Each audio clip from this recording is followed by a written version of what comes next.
Alright, the finished product for now. Only thing I need some clips because some of the clips broke underneath here, but I'm gonna leave it like this for now.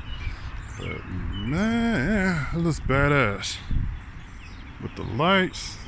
Yeah, that looks badass. I ain't gonna lie. Oh man. Okay. Yeah, that looks badass. Okay. Yeah. Alright. Yeah, I honestly wish the letters were I wish the letters were chrome or gray, but this'll do. It looks badass though. It really does. It brings it to the modern age, and it's different enough from the grills from the newer models. So I'm good. I like it. I really like it.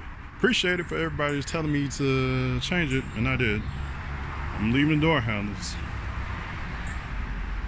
And I think about putting those lights in the grill, but I'm not too worried about it right now. So yeah, I'm just gonna admire the handiwork and be done.